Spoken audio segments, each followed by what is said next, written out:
Allahabad high court में group C और D को लेकर के कई सारे पद आ चुके हैं और इस वीडियो को देख करके आप अपने फार्म का आवेदन खुद से कर पाएंगे। वीडियो के डिस्क्रिप्शन और पहले कमेंट बॉक्स पे लिंक मिल जाएगा, वहां क्लिक करके आप इस वेबसाइट पर भी जा सकते हैं।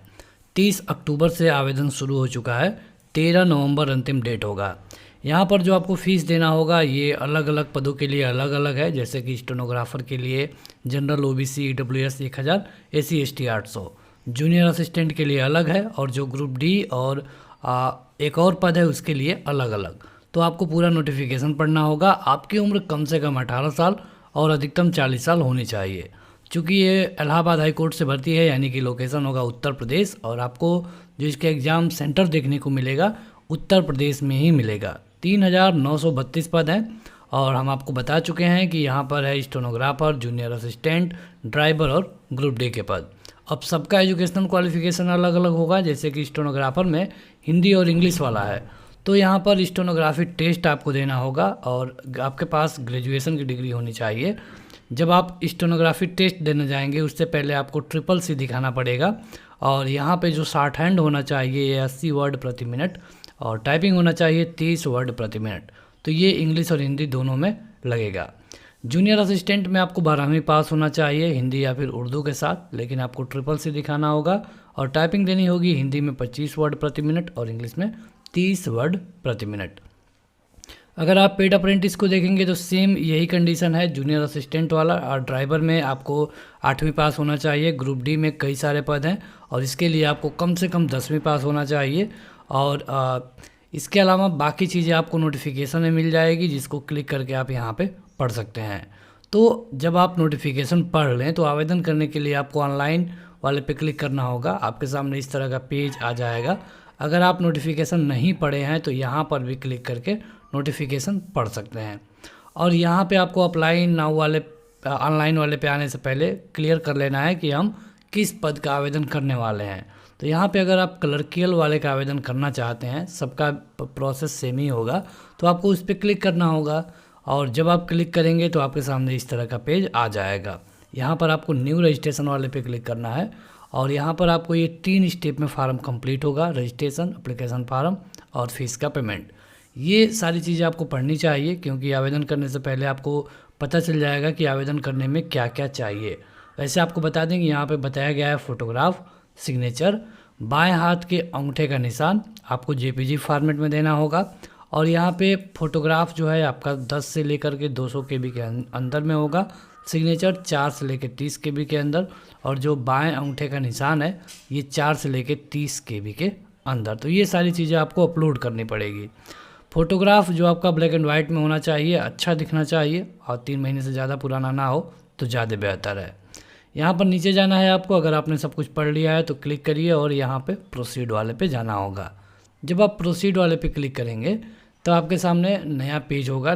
आपके सामने ये नया पेज होगा जहाँ पर आपको कैंडिडेट का नाम, पिता का नाम, माता का नाम, date of birth, gender, identity type, मतलब यहाँ पे आप कौन सी ID दिखाना चाहेंगे वहाँ पे ये आपको बता देना है, और जो भी आप बताएंगे उसका नंबर यहाँ पे आपको भरना पड़ेगा।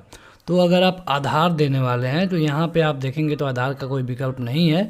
यहाँ पे आप एनी अदर वैलिड वाले पे क्लिक करेंगे और यहाँ पे उसका नंबर दे देंगे।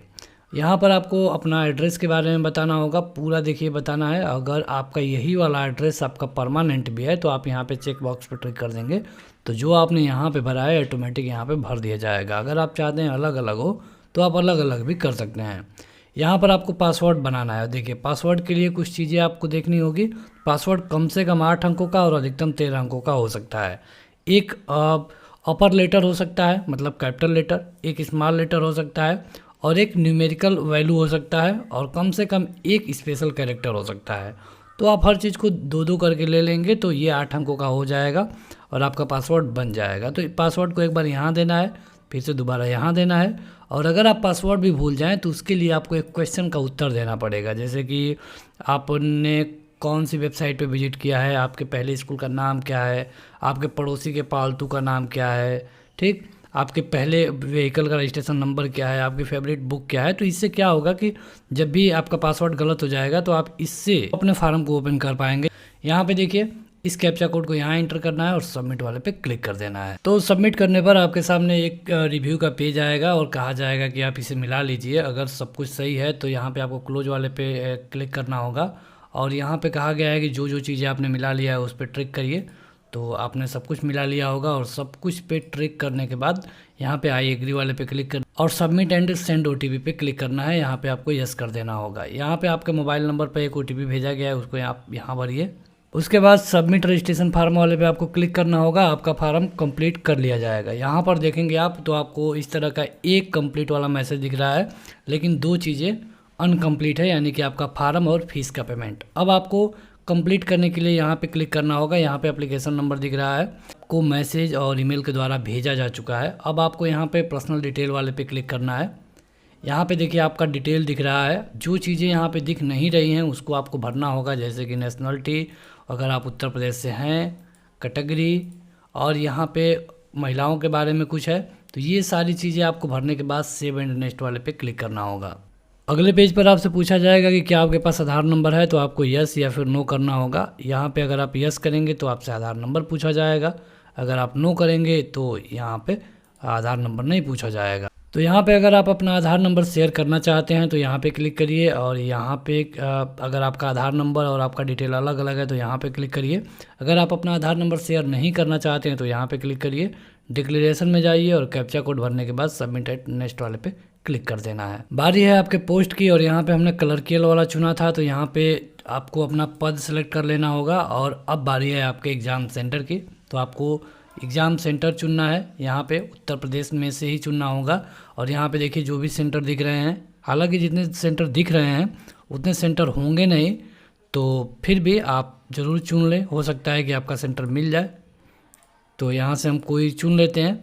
और इसके बाद देखिए यहाँ पे पूछा गया है कि क्या आपके पास डाटा एंट्री का नॉलेज है कंप्यूटर पे, तो आपको यस करना होगा क्योंकि ये क्लर्कियल वाली भर्ती है।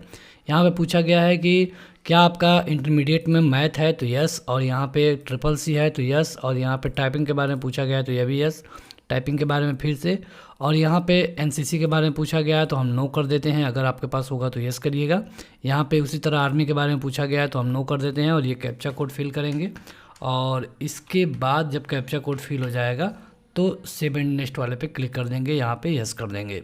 अगले पेज पे आ चुके हैं और यहाँ पे आपको 10वीं के बारे में बताना होगा, नीचे आपको 12वीं के बारे में बताना है। अगर आप ग्रेजुएट हैं तो ग्रेजुएशन के बारे में बताइए और ये कैप्चा कोड यहाँ एंटर करके सेव एंड नेक्स्ट पे क्लिक कर देंगे। अगले पेज पर आपको कुछ और चीज़ें बतानी है, जैसे कि अगर आप कहीं जॉब करते हैं तो, और यहाँ पे आपको क्रिमिनल के बारे में बताना है, कहीं आपके खिलाफ कोई केस पेंडिंग है तो ये बता देना होगा और ये कैप्चा कोड यहाँ डाल के सेव एंड नेक्स्ट पे क्लिक कर देना है। अब यहाँ पे आपको फोटोग्राफ, बाएं हाथ के अंगूठे का निशान और सिग्नेचर तीनों चीज़ अपलोड करनी है। अपलोड होने के बाद इस कैप्चा कोड यहाँ एंटर करके सेव एंड नेक्स्ट पे क्लिक करना होगा। अब आपका फार्म का एक प्रीव्यू दिखेगा। आप अपने फार्म को ऊपर से लेके नीचे तक एक बार मिला लीजिए। अगर कहीं पर भी कोई गलती दिख रही है तो आपको इसे क्लोज करने के बाद इसे सही कर लेना है, क्योंकि अब बारी है आपके पेमेंट की, और पेमेंट करने के बाद आपका फार्म चेंज नहीं होगा। पेमेंट करने से पहले आपको बताना होगा कि आपने इनमें से क्या क्या चीज़ें मिला ली हैं, तो आपको सभी पे ट्रिक करना होगा। और सभी पे ट्रिक करने के बाद यहाँ पे आई एग्री पे क्लिक करके फाइनल सबमिशन वाले पे क्लिक करना है। जब आप फाइनल सबमिशन वाले पे क्लिक करेंगे तो आपके सामने एक मैसेज आएगा और आपको अब फीस जमा करनी है। फीस जमा करने से पहले देखिए यहाँ पे कह रहा है कि आपने अभी तक अपना ईमेल वेरीफाई नहीं किया है, तो यहाँ पे आपको ईमेल वाले पे क्लिक करना होगा। आपके ईमेल पे एक ओटीपी जाएगी, आप उसे यहाँ इंटर कर लेंगे तो आपका ईमेल भी वेरीफाई हो जाएगा और पेमेंट करने के बाद आपका फार्म कंप्लीट हो जाता है।